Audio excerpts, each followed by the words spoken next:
Kalian anak UI, atau pengen masuk UI, atau malah alumni UI, kalian nggak akan asing dengan logo ini yang nempel di sebuah bis berwarna kuning. Ya, Bikun. Tapi ini bukan Bikun biasa, karena ini Bikun yang dicas pakai tenaga listrik.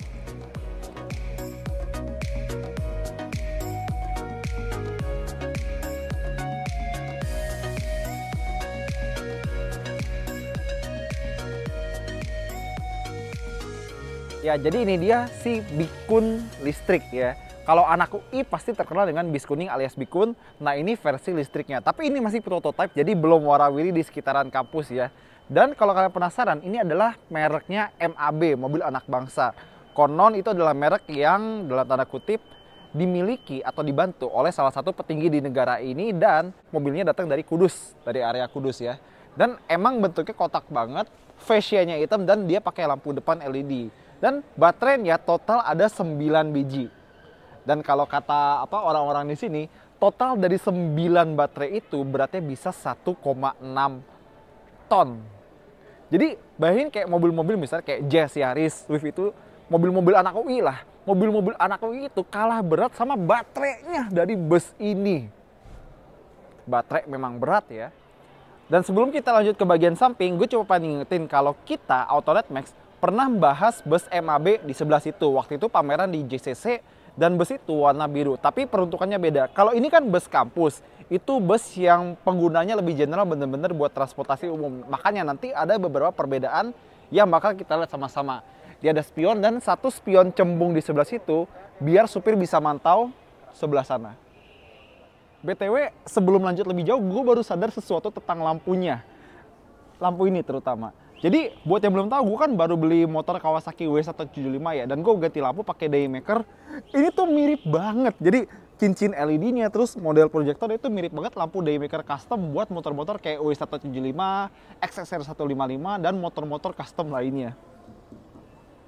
Jangan-jangan lampu motor gue hilang. Cek rumah dulu. Nah, terus ini dia bagian sampingnya, dan yang namanya bus ya pasti kotak, nggak ada bentuk lain. Jadi kita bahas aja beberapa item yang menarik. Misalnya dia pakai pelek 22 inci dan ada 10 baut di sini. Ini ada pentil kecil banget buat ngisi angin atau nitrogen. Dan kalau kalian lihat stiker G20 ini, karena bus MAB bakal juga mendukung konferensi G20. Selain dari Wuling, Hyundai, Toyota, jadi MAB juga mendukung. Nah, terus bus ini dia juga pakai suspensi udara ya buat naik turunin busnya, dan kalau lagi mode paling rendah atau ceper kayak gini, dia ground clearance sekitar 185 mm, 18,5 cm. Tapi kalau dinaikin, dia bisa sampai 21 cm, 210 mm. Dan bus ini, itu sistem-sistem kayak sistem drivetrain, rem, controller, inverter, dashboard, sampai AC-AC-nya itu didesain dan dirancang oleh para ahli atau expert dari UI. Yang mahal-mahal kayak baterai dan motor pasti masih impor ya, tapi mostly buatan atau rancangan expert-expert dari Universitas Indonesia. Top. Nah, sekarang kita sampai di bagian belakang bus ini, dan mending fokus ke chargernya atau baterainya aja. Jadi kalau menurut spek, dia cukup 2 jam aja dicas, tapi dari 20% ke 100%. Dan mobil ini dia pakai baterai lithium, bukan lithium ion, tapi lithium ferrum fosfat. Kalau kata orang-orang MAB katanya biar baterainya lebih awet, dan mereka ngegaransi baterai ini sampai 7 tahun ya. Lumayan lama ya. Dan kalau misalnya kalian penasaran, kenceng banget tutupnya. Dia ada satu motor listrik di axle belakang. Jadi dia penggerak roda belakang kayak bus lainnya, dan dia punya tenaga kalau normalnya 176 tenaga kuda. Tapi kalau peak powernya itu sampai 326 tenaga kuda. Nah, torsinya kalau lagi situasi normal itu 680 Nm, tapi peak torque-nya 2500 Nm. Bus dan truk memang butuh torsi gede ya, tapi satu hal yang menarik dari mobil ini atau bus listrik ini, dia pakai transmisi AMT.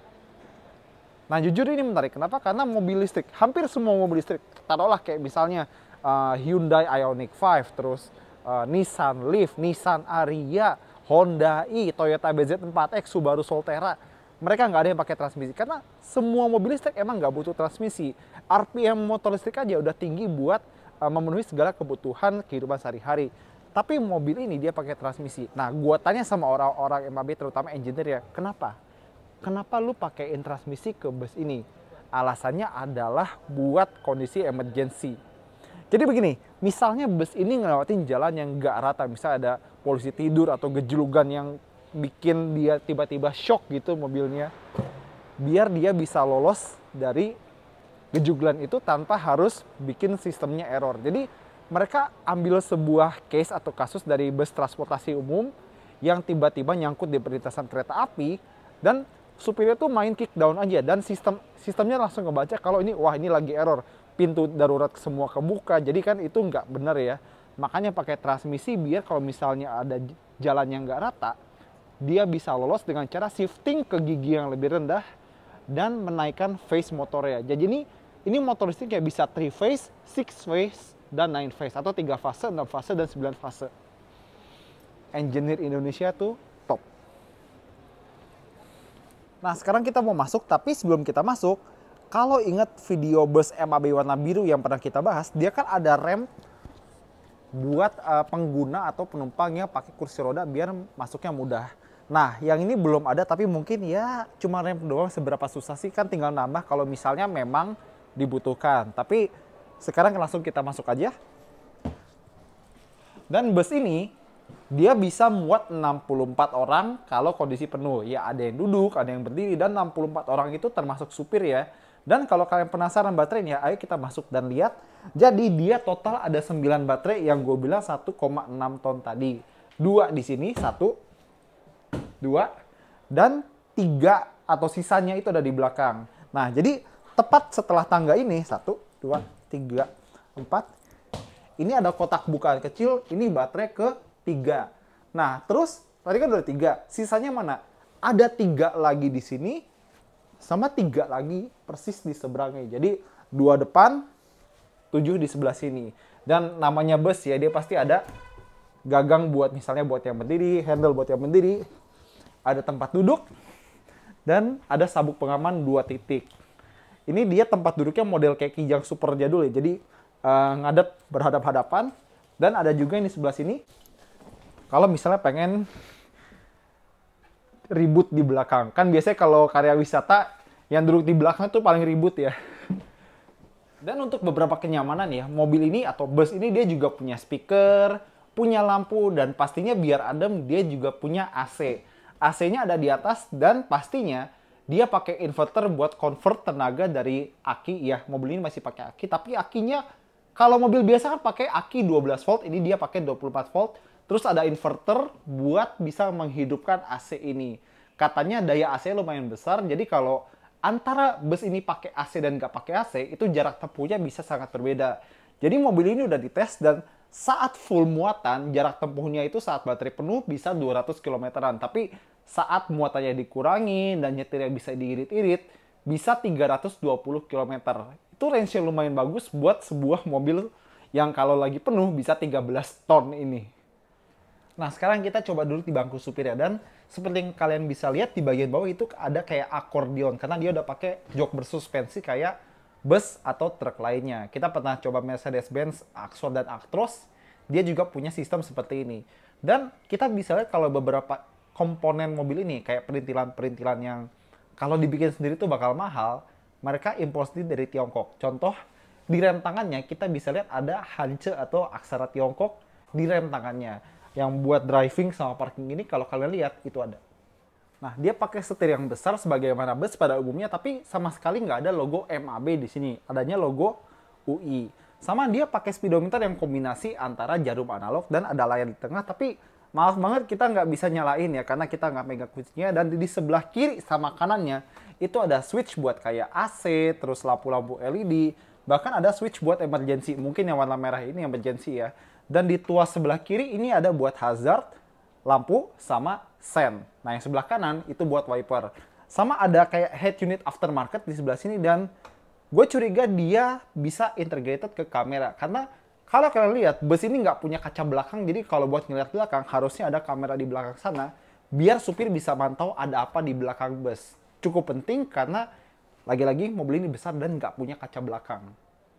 Nah, di sebelah kanannya ini kalian lihat ada transmisi ya, R&D, terus ada tombol tulisannya shift dan ada panah atas dan panah bawah. Karena mobil ini transmisinya bisa dipilih secara manual. Ya, jadi supirnya bisa milih mau pakai gigi 1, 2, 3 atau 4 dengan mencet tombol di bagian sini. Tapi sekarang lagi dinonaktifin biar kalau misalnya ada yang iseng nyalain mobil ini, mobilnya nggak seperti itu. Sama tepat di depannya ini ada buat buka pintu secara elektronik depan dan tengah. Sama ini ada pedal gas sama pedal remnya, nggak ada pedal kopling ya.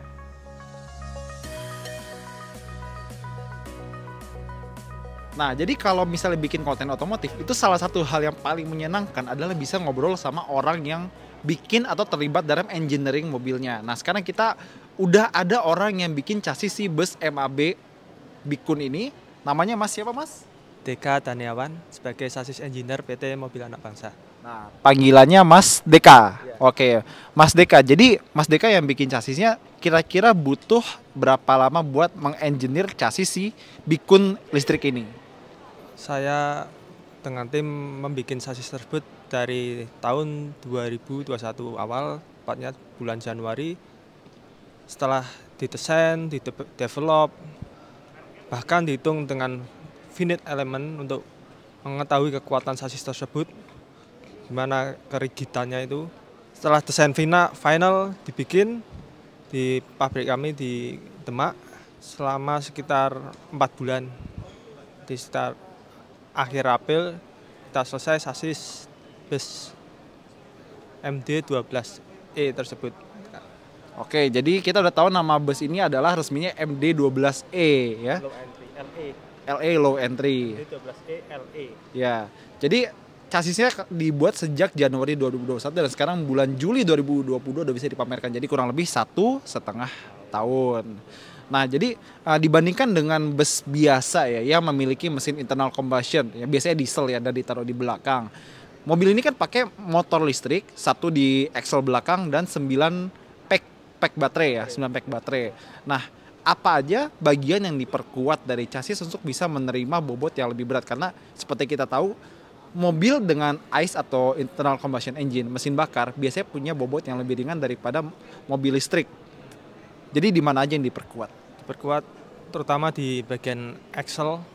Kita perkuat untuk bracket suspensi depan belakang. Kemudian ada bracket long rod. Kita menggunakan besi dengan tipe S45C dan menggunakan struktur rangka STKM 16A. Itu termasuk grade yang tinggi untuk konstruksi otomotif. Ya, jadi seperti yang saya bilang kan tadi kalau misalnya ada kendaraan, taruhlah bus ini dengan mesin biasa, mesin diesel dengan kendaraan bahan bakar solar dan transmisi, itu ada kemungkinan kalau bobotnya akan lebih ringan daripada sebuah kendaraan atau bus bermesin listrik. Apakah ada perbedaan misalnya bus Bikun ini di-develop dengan mesin biasa, kira-kira beda berapa ton atau selisih berapa ton mungkin? Kalau dengan berat total dengan bis konvensional tentunya hampir sama. Kan itu sudah terikat di peraturan pemerintah yaitu 16 ton. Tidak boleh lebih dari 16 ton. Nah, bis listrik ini karena bis listrik kan tentunya mempunyai komponen-komponen yang lebih berat dari bis konvensional, kita mainkan di struktur chassisnya. Kita mana yang perlu dikurangi ya kita kurangi, tapi tentunya dengan menghitung kekuatan chassis tersebut supaya lebih aman itu. Ya, jadi salam buat teman-teman di Demak, di Kudus. Kita juga mau bilang hebat banget tim MAB dan tim dari UI udah mendesain mobil ini, terutama Mas Deka. Hebat banget bikin chassisnya dan makasih buat kesempatannya bisa kita wawancara ya buat Sari. Thank you, Mas. Yuk.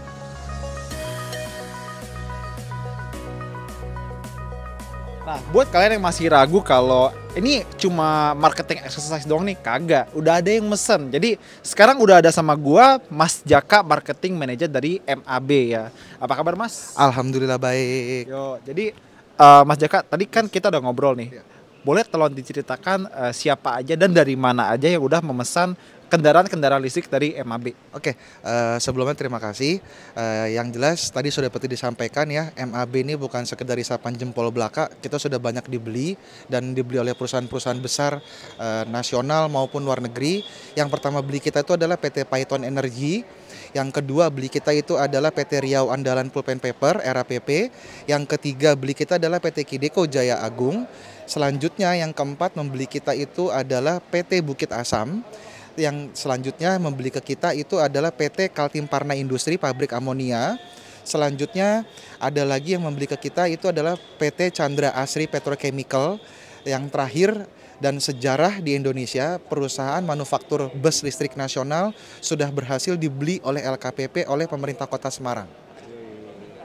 Jadi dibeli oleh Pemkot Semarang ya. Jadi benar-benar bukan perusahaan kaleng-kaleng yang berminat untuk memesan bus MAB ini. Jadi thank you banget Mas Jaka Sama-sama. atas catatannya ya, siapa aja yang udah pesan Ya. dan kita harap makin banyak lagi yang pesan busnya ya. Siap. Amin. Siap. Thank you banyak Thank Mas. you. Thank you. Thank you.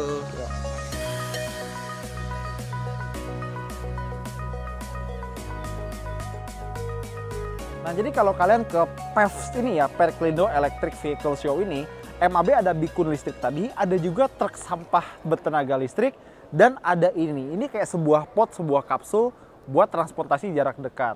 Ya, jadi itu aja video kita soal bikun listrik ini dan bener-bener amazed. Jadi kayak engineering, kayak chassisnya, terus kayak controller, drivetrain, segala macam itu ternyata hasil pikiran dari orang-orang sini. Gila nggak tuh? Gue bener-bener berharap bibit-bibit unggul lainnya dari Indonesia bisa segera bermunculan dan mempersembahkan karya yang terbaik. Oke? Itu jadi kita. Thank you udah nonton. Jangan lupa jempolnya, komentar, dan subscribe.